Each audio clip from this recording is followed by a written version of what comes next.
Love this comment, so let me speak on it.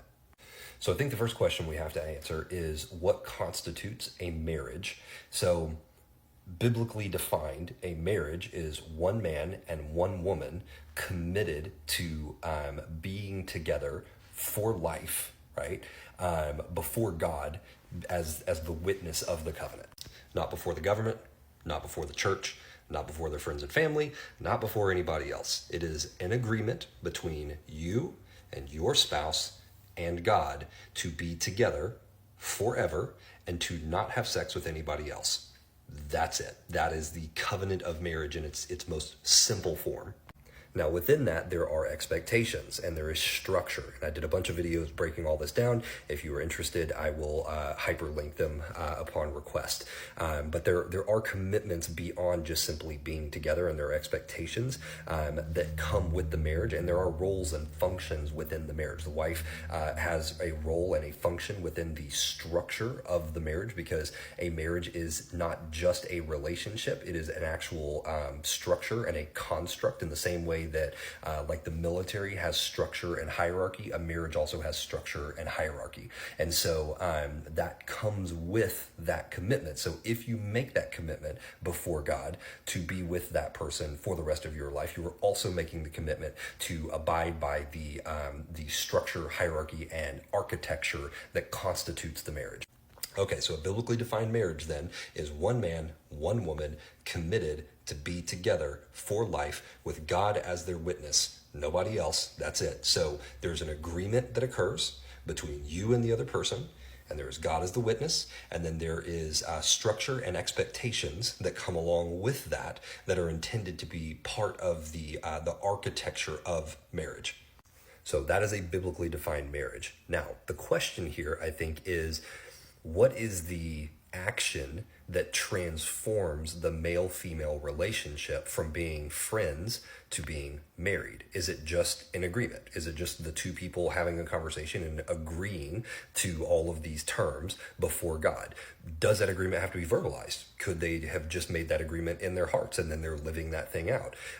Is there any steps or actions that have to occur in order to validate the marriage?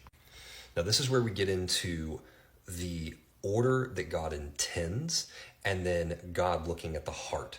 So I believe that there is an order that God set out for a man and a woman to be married, and when that order is carried out perfectly, you have the very best version of marriage, from beginning to end, as in, like, you enter into the marriage in the most healthy way humanly possible, and the marriage then carries itself through with the least amount or little to no baggage going into the marriage, right? So there's we'll call it like the perfect process that God lays out, which is designed to allow for us to have the best entry to the marriage, I think, and then also to have the best marriage as well once we become married. So there's God's best, and then there is God working in the gray of humanity and the mess.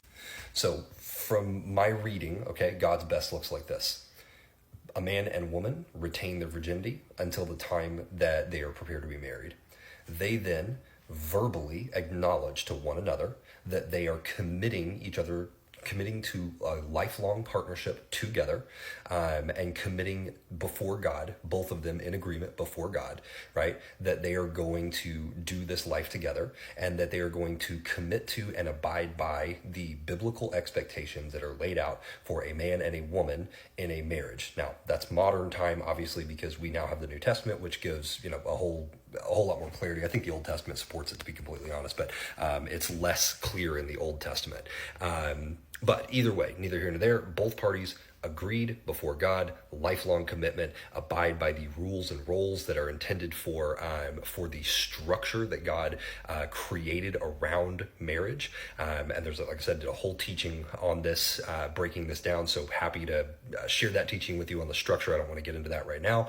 But just to speak to what constitutes a marriage, as I said, two people, verbal agreement before God, And then they consummate, they ratify the marriage, because marriage is a covenant, just like a contract. So when you have a contract, the contract is just there that states the rules. Everybody verbally agrees to the contract. The thing that ratifies the contract is the signature. Now, in covenants, there's no signature. There's usually some type of act in blood that ratifies a covenant, at least in biblical covenants anyway. Look at the Abrahamic covenant. It was ratified through circumcision, blood.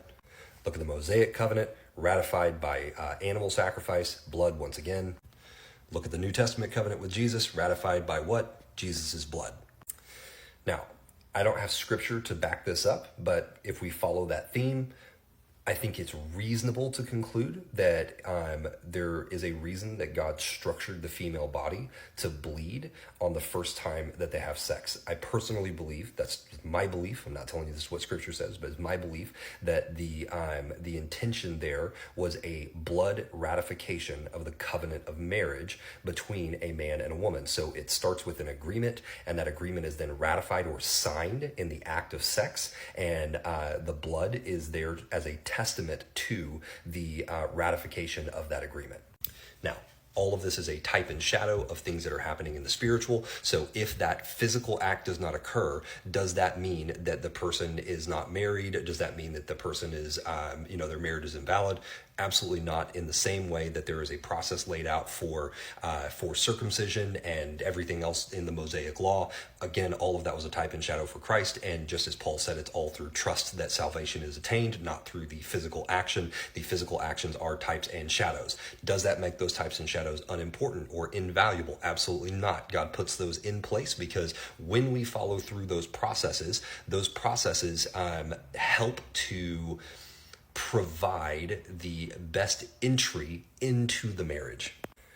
We live in a fallen world, though, and so oftentimes those things don't happen in that order or don't happen in that way, or there's biological constraints. There's all kinds of stuff that limits that process from being able to be carried out perfectly in the natural. Fully understand that. And so, again, I just want to communicate that I'm showing you God's perfect pattern and then God working within the imperfection of the world that we live in. So to bring this all the way back to your initial question, is your marriage valid because you've lived with this person for 8 years, you're monogamous, you're committed to one another, all of those things? My answer to that is only you and God and your partner know the answer to that question. I would say that if you two have agreed, and I think verbally, I really think it's important to verbally agree. If you have verbally agreed to a lifelong commitment to one another, and that verbal agreement has been made before God, like both of you were in agreement that God is in the room right now, and we are making this covenant with one another before God, if that has happened, then I would say that you're married.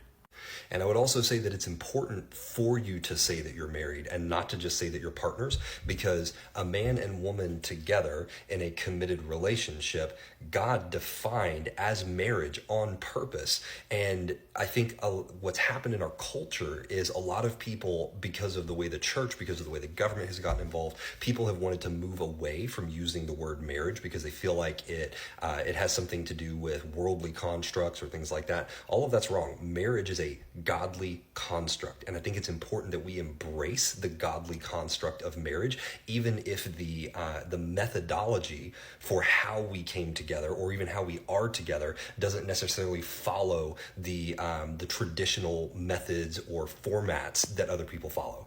That was super sloppy. I hope that answered your question. If not, please definitely drop a comment, and I'll respond when I have time to really get into more depth on this. But it was just such an important question. I didn't want to leave it just floating out there, and I wanted to make sure I at least gave you a high-level answer to the question anyway. So hopefully that helps provide some clarity. And again, as I said, this was super messy. So if you have more questions, or if I need to clarify anything, please drop in the comments, and I'll do so.